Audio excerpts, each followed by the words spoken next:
been a few questions on the WCC about fishing fixed leads, semi-fixed and free running. A lot of people like the free running, which, yep, it does work. I prefer the semi-fixed if I'm fishing small baits. If I'm fishing big baits, big lumps of meat, squid, dead baits, then I'll fish free running. But with small baits, including the block rig, I'll use a semi-fixed. A lot of waters now are specifying tubing. I do like to get my rigs to sit as flat as possible, out of the way of the cats, less line bites and one thing and another. So, given the choice, I'll fish an 80-pound solar leader, which is like a rubbing leader, protects the fish, lays flat, don't get no problems with it. But where they specify tubing, the rigmarole tubing is probably the easiest to thread and it sinks the best. The only thing is, it does wear and it's got a metal inner section. So, for my rigs, I tend to fish semi-fixed and I'll use anything between a 3 and a 5 ounce inline lead. And that will run up and down the actual tubing and it tends to wear it. 2 or 3 sessions and they're starting to fray. I don't know if you can see that, that's frayed on that section there, and I've actually had them go right the way through. So what I tend to do is I get a bit of large shrink tube, about 6 inches.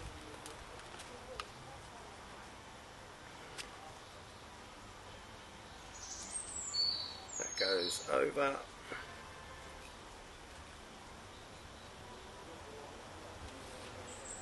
And as you see on this end, on the rigmarole, they have a little bit of plastic it's glued on. I take that off the far end, pull it off completely.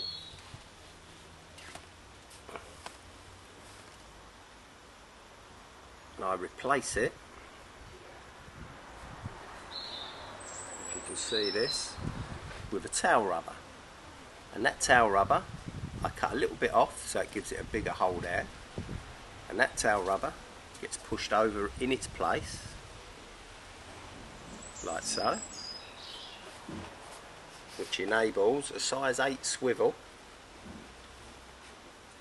which swivels I'm using are those at the moment. Tackle Pops do another one I use, comes in a yellow packet, can't think of the name, the 180-pound breaking straight, but you need a size 8, you want a small swivel. So then, the shrink tube pulls down, I just clip it over the tail rubber, and I'll take that, steam that, I'll just throw it all in a kettle, then pull it out, and you end up with a rig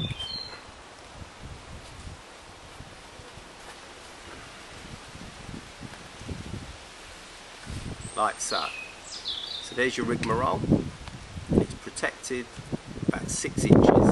This is actually below the one that's actually broken. So there's your bit of buffer there, and you've got that shrunk over the tail rubber. Then I get anything between a 3 to a 5 ounce. At the moment I'm using 5 ounces.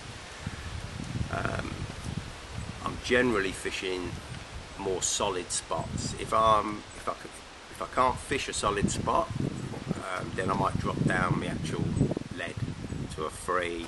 I've even gone down to 2s, but I prefer 3+, because you don't want it burying too far into the sill. And then with these leads, I take the inserts out, so the insert's been removed, and then with a 4.8mm drill bit, I then drill them out. Careful with your fingers.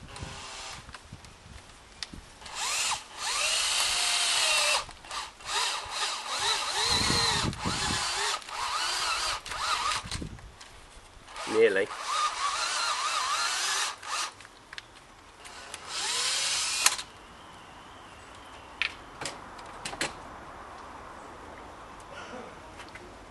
Clean up the edges.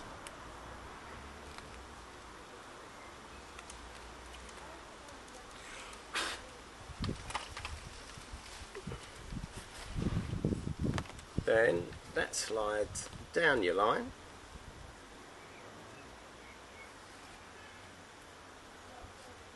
You do need to drill them out though to make it so it slides. Then, I don't know if you can see this, you've got your tail rubber. You push that hard in. Now that never works perfect on camera. And there you go. That's your rig. The fish picks it up and it all comes free, and that runs. So you go from a semi-fixed to a running rig. So basically it pricks the fish. When the fish is trying to get rid of the weight runs up the line, and you get a screaming run, and the fish is hopefully hooked nice. 90% of your hook holds will be the side of the mouth, just as the fish moves off. Unless you're using pop-ups, I tend to find if I'm fishing a pop-up 4 or 5 inches up off the bottom with this type of rig, a semi-fixed rig, then you seem to hook, I don't know, probably 60% of them in the bottom lip for some reason. Not quite worked out why. And until we get people like Calder videoing them eating, we're not going to really get to grips with it. But I generally think the cats will come down on our bait in a tight area and they will suck. They won't be picking up one bait at a time. They'll be sucking a load in and then moving off with a mouthful of pellet in their mouth, and then that's when the hook gets pulled into the side, as opposed to trying to hook them in the bottom lip with carp rigs. So that's that basically. Hope that helps.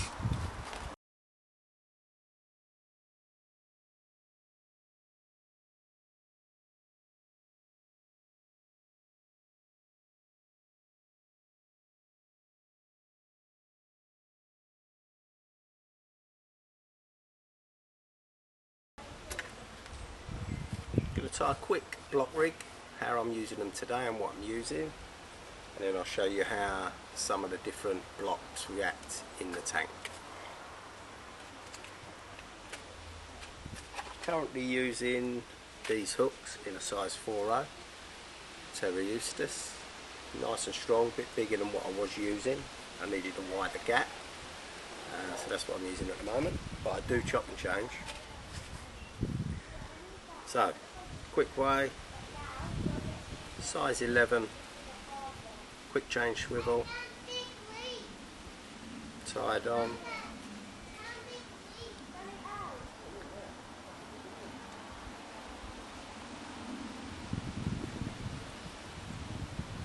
Goes on first.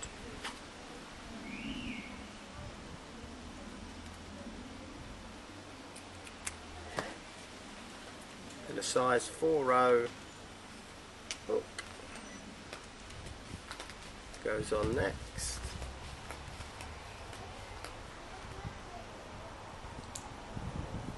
I like to have it so it's just past the bend of the hook.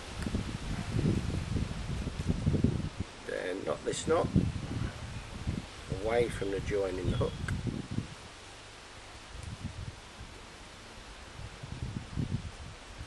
Nine's my favourite number. Back through the back.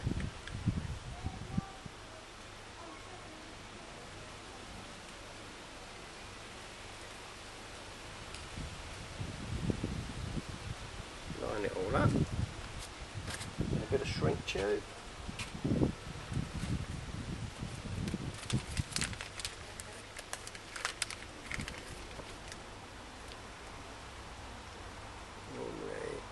Just over an inch long. That's slid over. Has to be a wide bore bit of shrink tube to get over the eye of the hook. You have to wet it. Be a bit fiddly. I take that down to within about 4 mil of the swivel, even about ½ inch there, if you can see that. Then that shrunk down with the kettle. I just dip it in the kettle, pull it out, put a slight bend in it, so you end up with a bend like that. Obviously I'm not going to do that now, got no kettle outdoors. Then come to the other end, which makes it easier. I normally have it between, I suppose, 12 and 18 inches long. So I do a figure of 8 knot. I'll give myself a loop of about, is that about 3-4 inches? So there's my loop.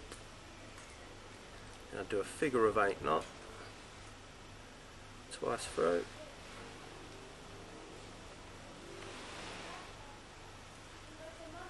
That gives me a nice loop. Trim it up.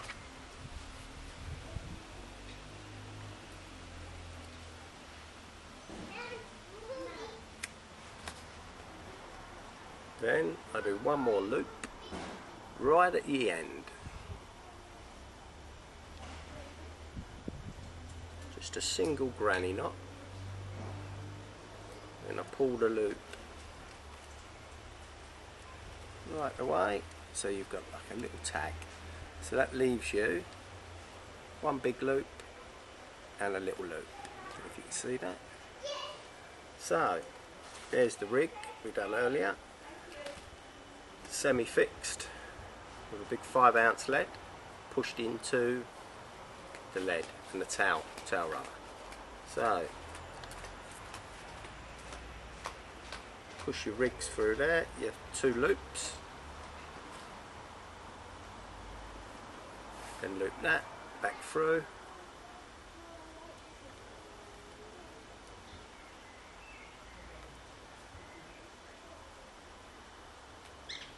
and your rig is attached. If you want to take it off, because you've got that little loop right at the end, you just pull that and it'll all come undone. You can take it off and put another rig on, so no need for quick change swivels. There you go. There we have it. Just been indoors and shrunk it down. Gives it that little kick. Some people say it's all a bit carpy, but so what will happen? The fish will move off, and because of the tubing, the hook pulls in. Whatever way it is, comes around, bosh. So as it swims off, it sucks your bait up, goes to swim off, and it gets pulled into the side of the mouth. And in theory, the hook should turn so it's point into the mouth. Gives you a little bit of an edge, the silicone or the kicker. It's not the be all and end all, but if you want to give yourself a little bit of an advantage, I'm pretty sure it helps sometimes.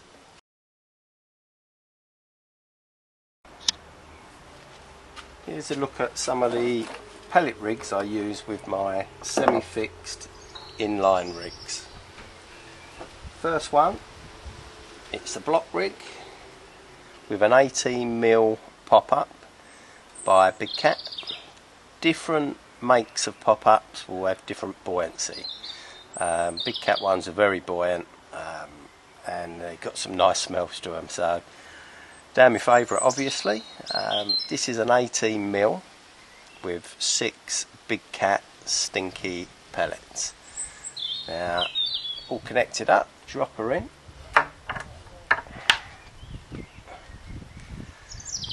That's how it sits with an 18mm pop-up. Braid sitting fairly flat. Once it takes on a bit more water, that will sit completely flat. And that is the rigmarole tubing. Tank's not quite big enough, but that sits lovely and flat. So basically when a cat comes in, it's not going to catch up, you're not going to get line bites off of its tail and all that. So yeah, I like to pin everything down. That's with an 18mm. Bearing in mind, if you use different pellets and different pop-ups, you may have to adjust it. You can always trim a bit off the pop-up. And also, one other thing, the pellets get heavier. If you're critically balancing things, once the pellets take on a bit of water, before they start breaking down and getting lighter, they get heavier. So you've got to bear that in mind. So that's that one.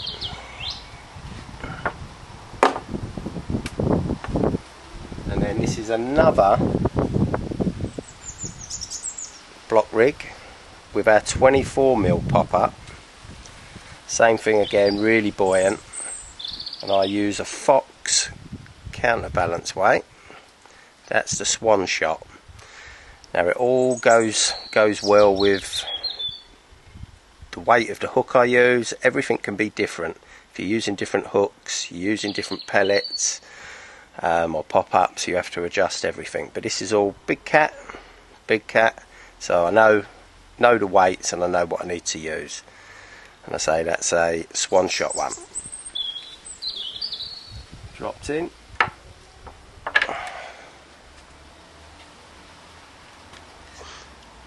Now that sits, you can adjust that between 4 to 6 inches.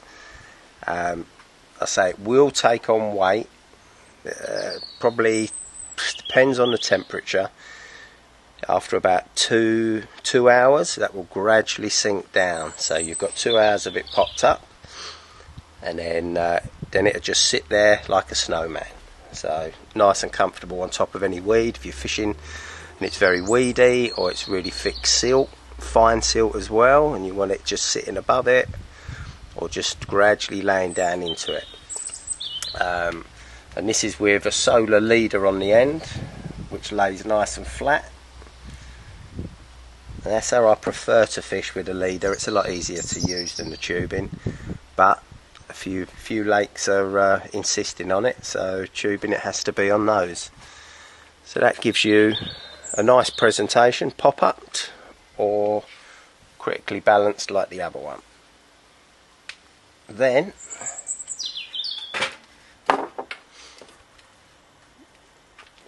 this is the good bit about these rigs, the way they were tied. You pulled a little loop,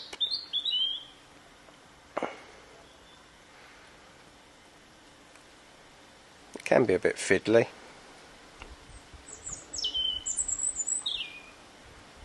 There you go, through it comes, and that rig's off.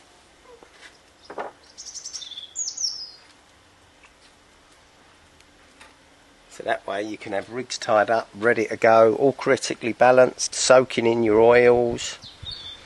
And then once you want to change baits, or you've just had a fish, you put your next one on that's all ready to go.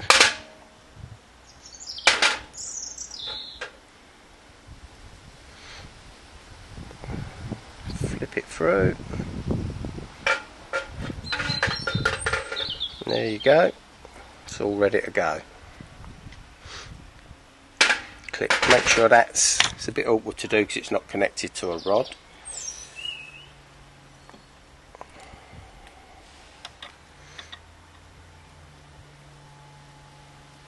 I know I'm out of shot here, but let's sort this tangle out. When it's connected to a rod, it's under pressure.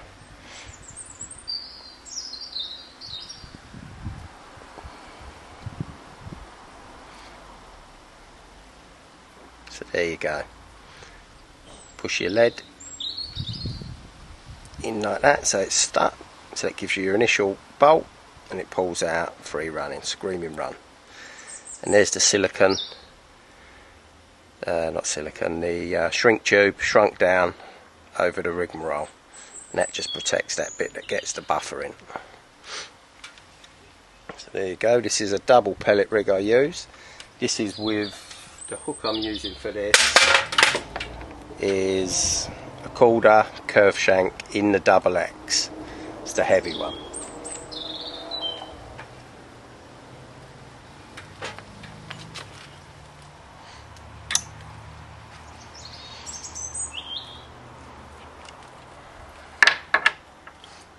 Same thing, and it goes. Now this is a slow sinker. Now if I was fishing on a hard bottom with no debris on that, I would fish it like that. But most of the time you don't know what you're fishing over, and me personally, I like to get it so it lays flat like that. I believe when it's bouncing around like that, a fish comes in, although it's lovely for him to suck in, it's a good chance of picking up debris with the point. So basically all you do, This is the same thing again, 2 big cat pellets and an 18mm big cat pop up. Basically trim a bit off, just trial and error.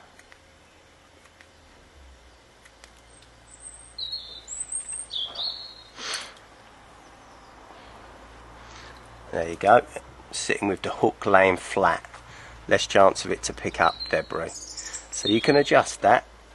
That's how I'd fish a double pellet.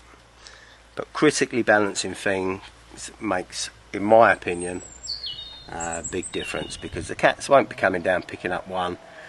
You've got to keep your baits close, your freebies close, so the cats come down and they'll suck up a huge amount. And if you've got a nice critically balanced bait, that will fly to the back of the mouth. More chance of getting a hook hold, giving you more chance of catching more fish. Hope that helps. Tight lines from Big Cat and the WCC.